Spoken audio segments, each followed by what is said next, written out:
And now, stay tuned for the program that is rated tops in popularity for a longer period of time than any other West Coast program in radio history. The Signal Oil program, The Whistler.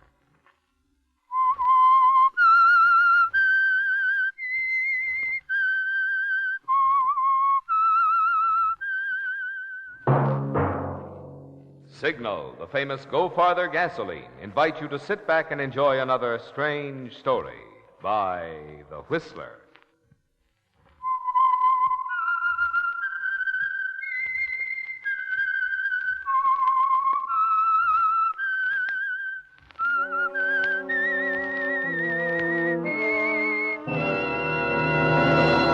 I am the Whistler, and I know many things, for I walk by night. I know many strange tales hidden in the hearts of men and women who have stepped into the shadows. Yes, I know the nameless terrors of which they dare not speak. And now for the Signal Oil Company, The Whistler's strange story. 2 and 1 makes murder.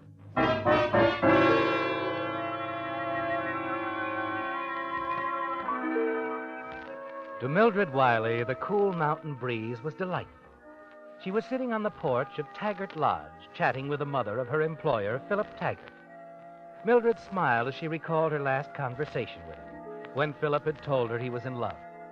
Every so often during the 14 years Mildred had been employed by Taggart and Company, where she'd started as a 19-year-old stenographer and worked up to her present position of personnel director and treasurer, Philip Taggart had come to her and told her, in friendly confidence, that he had finally found the right woman.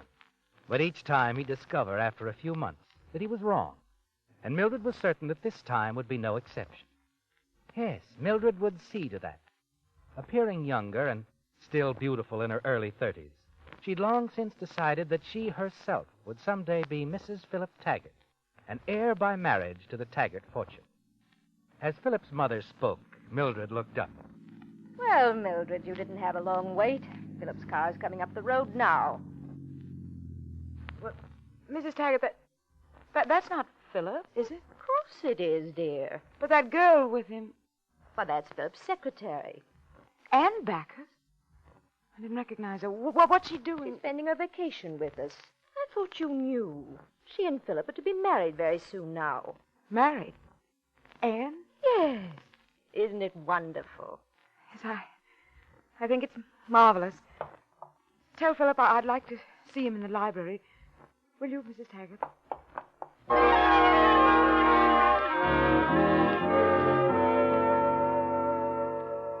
Of course, Philip, it's none of my business. But I think you're being very foolish. Anne's only 23. Well, she could marry dozens of young men her own age. Yet she chose me. Very flattering, isn't it? She chose you because you're Philip Taggart, heir to the Taggart fortune. That isn't very kind, Mildred. It's kinder than you realize. I'm only thinking of you. A girl like Ann Backus, she couldn't make you happy for any length of time. Please, Mildred, you've been with us so long now, you're almost like one of the family, and I'm sure that you're sincerely interested in my welfare, but this is something that concerns only Ann and me. We're being married in a month.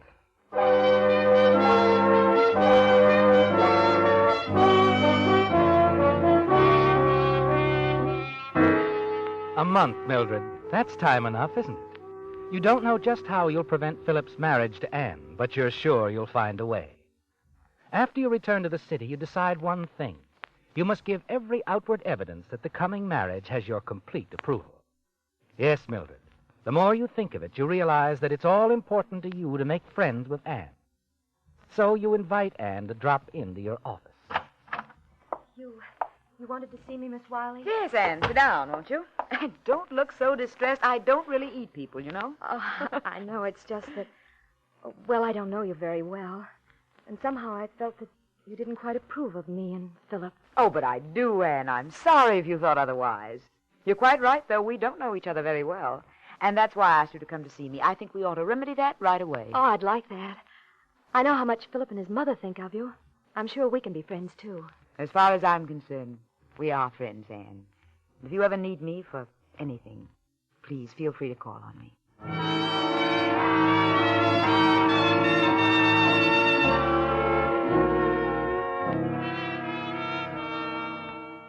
You've made a fine start, haven't you, Mildred?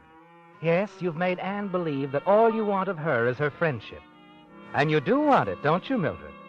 You're convinced that having Anne's trust and respect is an important step toward preventing her marriage to Philip. For several days, you consider various other moves. Discard them one after another. You want to be certain you make no mistakes.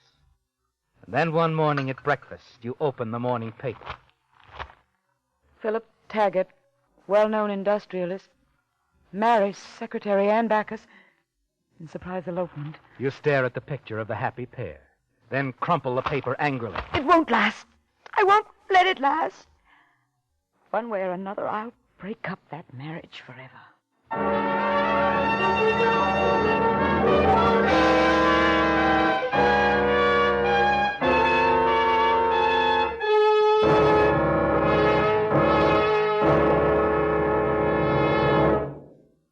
How fast will your car pick up? Pick up? Just try a tank full of signal ethyl and see. How easily will your car climb a hill? Climb a hill? Well, just try a tank full of signal ethyl and see. You'll see the smartest, most thrilling performance your car is capable of. After all, Signal Ethyl, the premium grade of Signal's famous Go Farther gasoline, is a true super fuel, engineered to bring out the best in any car of any age, engineered to put the pulse-quickening thrill of swift acceleration at the command of your toe, engineered to sweep you over hills, even those steep ones, with smooth, sure power to spare, the kind of driving that's really fun. So, just for fun, why not treat your car to a tank full of Signal Ethyl and see? See for yourself.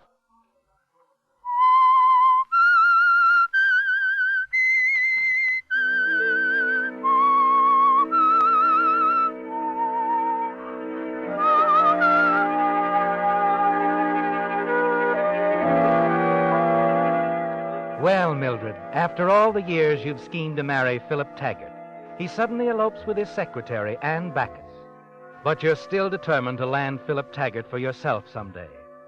And the day after they return from their honeymoon, you begin. First of all, you decide to win Ann's complete confidence. And for the next few weeks, you see her frequently at the Taggart home, until you're certain Ann believes in your friendship, trusts you implicitly. And as you know her better, you begin to wonder whether she's as sweet and innocent as she seems. Her studied avoidance of any reference to the past or her family make you more suspicious. You decide to take a gamble.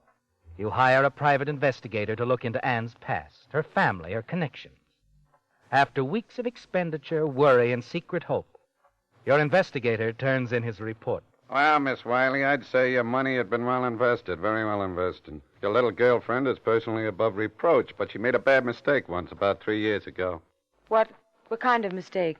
She got married. So Philip Taggart's charming young bride is a divorcee. No, she's still married to the guy she married 3 years ago. You mean she's a bigamist? Well, not by intent, by accident. This first fellow she married, Fred Backus, was a no-good tin-horn gambler.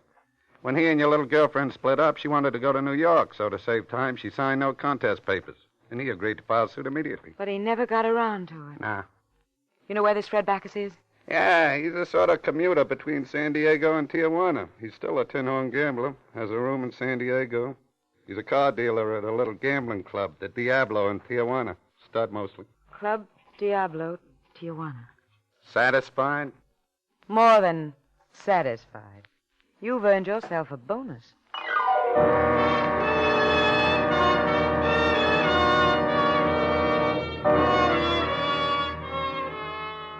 Well, Mildred, you've made quite a discovery, haven't you? Mrs. Philip Taggart isn't legally Mrs. Philip Taggart after all. And Anne herself doesn't know it. The important thing now is how to use this explosive information. That night, you decide on an important move.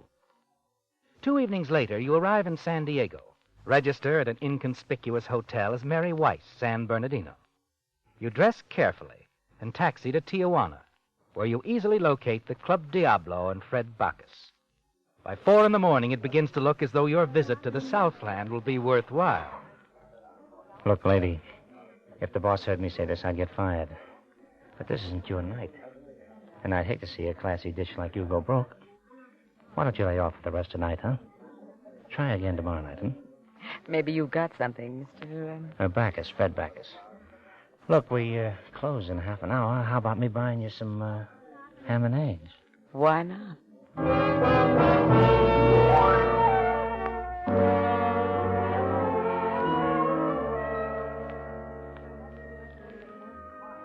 I've known you 6 days now, honey, and I'm still trying to figure you. You've got class. There's nothing to figure. I'm just a bored stenographer on vacation. You don't like your work? I hate it.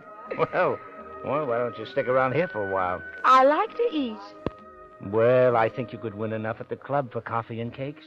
Maybe car fare, even, if you didn't overdo it. And your percentage? Well, let's just say that I'm a good gambler, huh? Think about it anyway. Thinking's bad for you, especially on a vacation. Incidentally, Fred, I don't think I'll come over to the club tonight. I've got some letters to write. You mean I'm not going to see you?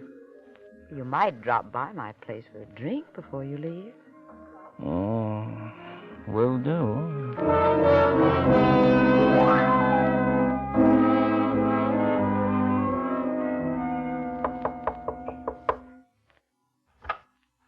Well, come in, Fred. Sit down. Thanks. A Seattle paper, huh? Yeah, a month old, though. I found it on a chair in the lobby. I never saw one before. Take a look at it, if you like, while I order something to drink. What would you like, Fred? Oh, scotch and water. Hey, Mildred. This girl on the front page, Ann Backus. Who? What about her? She married her boss. Oh, happens all the time. Oh, not this, honey. You see, this babe is my wife. Oh, she doesn't know it, though. She thinks I got a divorce from her. But how could she think... Well, when we split up, I promised her I'd get one, and when she wrote later on, I told her it was in the mill, that she'd be free in 30 days. Oh, Fred, that's terrible. The poor girl. Yeah, it is tough, all right. But I just never got around to it. Still, it might not be so tough for you, Fred. Oh, what do you mean? Oh, I imagine the new Mrs. Taggart would pay plenty for a quick divorce, plus your silence. Well, I'd hate to do that to Ann. She was a pretty good kid, and... Fred. Hmm? You thought what we could do with, say, $10,000? We? If we had $10,000, I wouldn't have to go back to my job, would I? No. No, you wouldn't, would you? Isn't it worth a try, honey? Oh. Yeah, I guess it is at that. Say, how about that drink, baby, huh?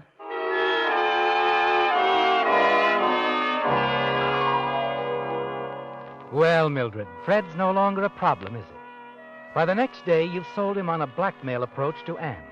Seen him off on a train to Seattle with the promise that you'll wait impatiently for his return. Then you return to your hotel, check out, and hurry to the airport. By the time Fred reaches Seattle, you're already there and have set the stage. You're certain that once Fred contacts Anne, she'll come to the one person she feels she can trust with such shocking information. You, Mildred. And a few days later, just as you planned it, Anne pours out her heart to you over lunch. I don't know where to turn, Mildred. What to do. You haven't mentioned this other marriage to Philip. Oh, no. Not to anyone but you. I must tell him, of course. Oh, but you mustn't, Anne. What? You can't tell Philip anything about this, not until it's all over. But I'll have to, Mildred. It's not fair to him. And there's the money, the $10,000 Fred's demanding. Now, don't worry about the money. I'll lend that to you. Oh, no, I couldn't let Anne, listen to me. The $10,000 is a small price to pay, comparatively. Oh, but Mildred, that much money, it must be... Most of my life savings, yes. I'm not worried about that. Once this nightmare's over, you'll pay me back. Believe me, Anne, there's only one course you can take. I want to do whatever's best for Philip. You know that. Well, let's consider Philip. You don't want to hurt him unnecessarily, I know. But if it ever reached the papers that Philip Taggart's wife was a bigamist, do you know what that could do to a man in his position? I know, I know. Well, you can spare him all that scandal, all that notoriety, Anne. You'll have to ask Philip to divorce you temporarily. Divorce me? Oh, but I said it wouldn't be easy at first. But you'll have to let Philip divorce you. Then go to Reno and divorce Fred Backus. Once that's final, you can come back, tell Philip everything, and remarry him without any strings attached. But, Mildred, what about Philip? Will he want me back after all this? You know how much he loves you. If I know Philip, once you're divorced and in a position to tell him the whole story, he'll love you all the more for sparing him this scandal. If you like, I'll go to Philip with you. Oh, Mildred, would you? I know Philip would understand if we went to him together. I'll be glad to. But first things first, You tell your Mr. Backus he'll have his money tomorrow.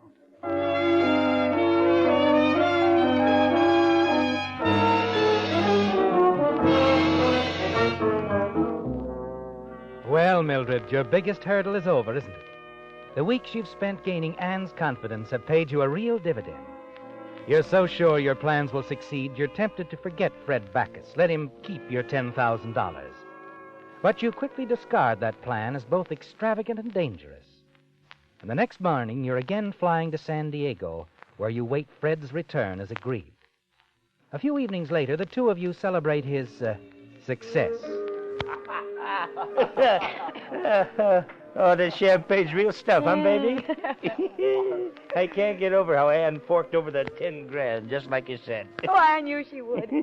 You have the money with you? Sure. Right here, honey. How about ordering some more champagne? Oh, now you're talking, baby. Now you're... Hey, waiter, a couple of more bottles of Shep. Ooh. Gee, honey, all of a sudden, I don't feel so good. I think I better go outside and get some air. Oh, that's too bad. Darling, skip the champagne. Call a taxi. I'll take you home.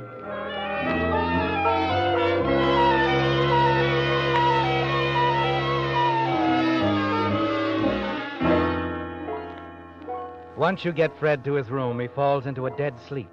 You made sure of that, didn't you, Mildred? You go quickly through his pockets. There it is, the blackmail money you gave Anne in Seattle. You smile as you slip it into your purse. Things are going just the way you planned. By the time Fred awakens, your brief masquerade as Mary Weiss will be finished. Your only worry now is whether Anne went through with her request that Philip divorce her.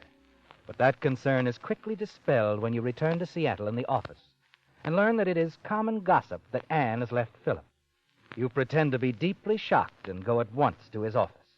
Well, Mildred, I guess you can say I told you so. I didn't come to say that. Anne will come back. Philip, everything will clear up, I'm sure. No. She's left me. She's taken an apartment at the Marlboro. She's asked me for a divorce, and I'm going to file immediately.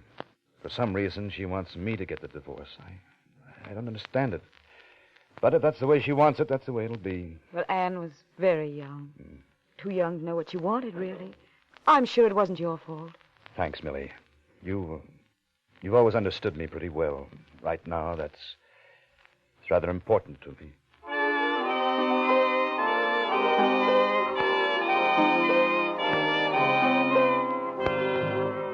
Philip welcomed your visit, didn't he, Mildred? There's little doubt in your mind now that you've won. That sooner or later you'll be Mrs. Philip Taggart. But the following evening, sitting in your apartment, an unexpected phone call hit you like a bombshell.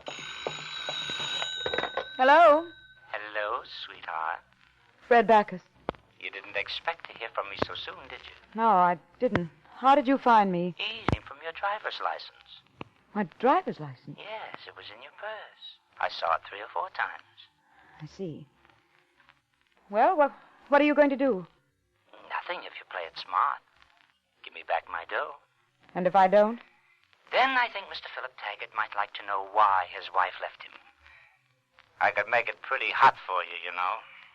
Yes. Yes, I guess you could. All right, Fred, I'll have the money for you tomorrow night. Where? I'll bring it to you. Where are you staying? At the Winston, room 524. I'll be there at 7:30, Fred. I know when I'm whipped.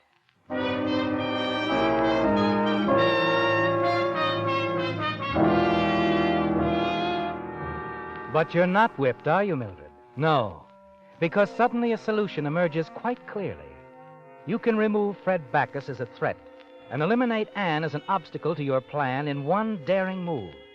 Then your path will be clear to win Philip Taggart for yourself. Yes, Mildred, at last you're sure of what you must do. And you set your final plan into action the very next afternoon when you visit Anne at her apartment at the Marlboro. Oh, Mildred, come in. Oh, I'm so glad to see you. You're the first person I've seen since I left Philip. Oh, here, sit down. Oh, well, I can't stay very long right now, but I had a hunch you might be a little bit lonesome. Wondered if you were planning to be home this evening. I thought I'd stop by later. Oh, I'd love to see you. I'll be here alone all evening. How about a drink? No, I don't think so. I'll just have a cigarette with you and run. Oh, there's some in the box on the table. I have some, thanks, dear. Darn it, that's your last match. Oh, don't I have any out? Oh, I'll go in the kitchen and get some. Fine. Meanwhile, do you mind if I powder my nose? Of course not. Right over there.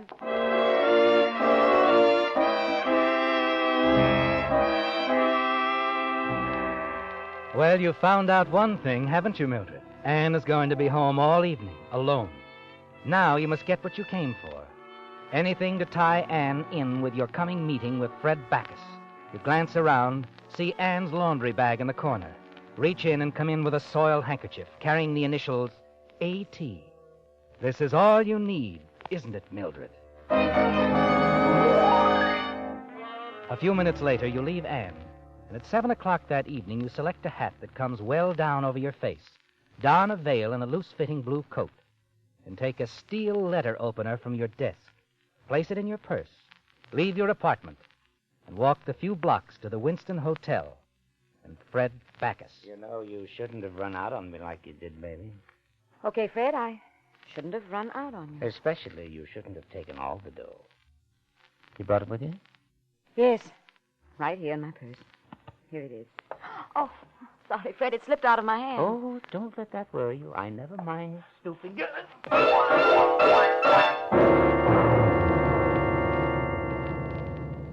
Without a glance at the man you have just killed, you carefully wipe your fingerprints from the steel letter opener and wrap it in a newspaper. Next, you pointedly drop Anne's initial handkerchief near the door. Quietly make your way from the hotel to the corner, where you toss the letter opener into a sewer, and then stroll back to your apartment. Next day, the papers carry an account of the murder of Fred Backus. But it's not until 2 days later that the police trace the handkerchief to Anne Taggart and pick her up on suspicion of murder. It's almost over, isn't it, Mildred? The following morning, as you reach the office, you find a telegram on your desk. In view of recent unhappy developments, Mother and I are staying indefinitely at Taggart Lodge. We'd enjoy having you spend weekend with us if you'd care to drive up tomorrow. Affectionately, Philip. Hello? Did you get the telegram I left on your desk okay, Miss Wiley? Oh, yes, Johnny, yes. No bad news, I hope. On the contrary, it's good news. I've just found something that means a great deal to me. Something I once thought I'd lost.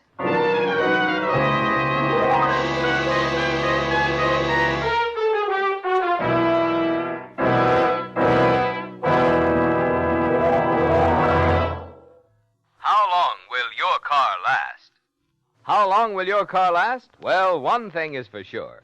If you could reduce engine wear 50%, your car should last a lot longer, shouldn't it? And now you can do just that. Reduce engine wear due to lubrication 50% with amazing new Signal Premium Motor Oil. Think of the extra driving pleasure, the extra savings this can mean for you. Thanks to new Signal Premium, your car should now run twice as many miles before needing an overhaul due to engine wear. If your car is not already an oil eater, new Signal Premium should double the period during which you'll continue to enjoy low oil consumption. And speaking of price, although most things have gone up, this superior quality, heavy-duty type oil that gives you all these extra benefits has not been increased in price at Signal stations. So if you want to keep expenses down and your car's performance up for a long time to come, you know the oil to change to. New Signal Premium. And you know where to get it. At Signal service stations.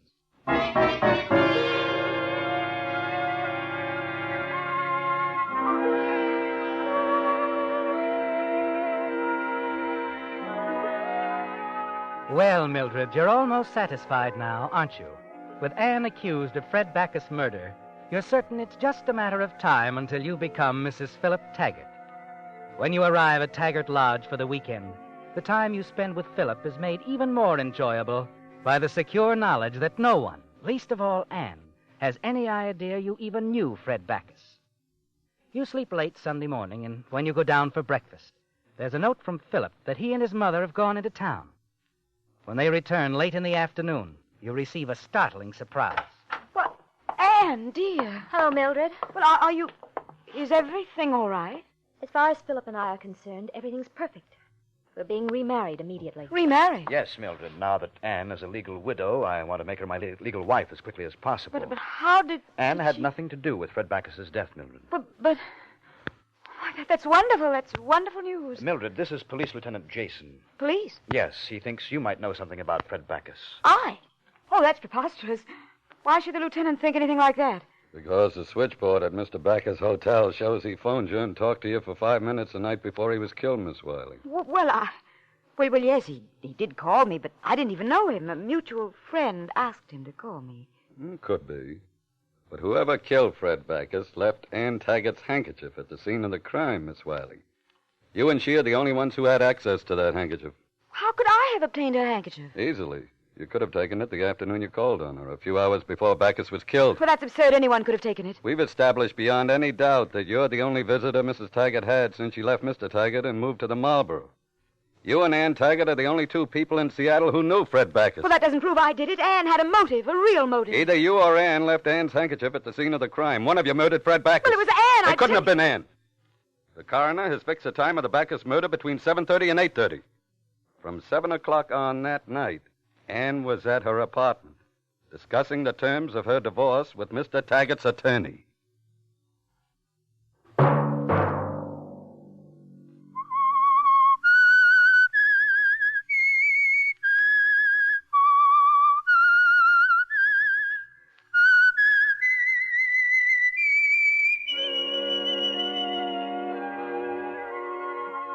Let that whistle be your signal for the Signal Oil program, The Whistler, each Sunday night at this same time.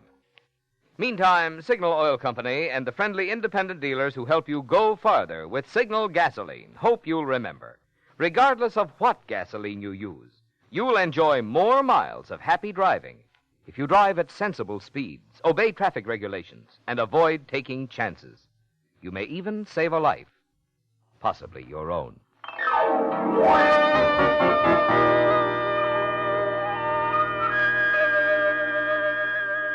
Featured in tonight's story were Bill Foreman, Betty Lou Gerson, Wally Mayer, Gene Bates, Ed Max, and John Daner.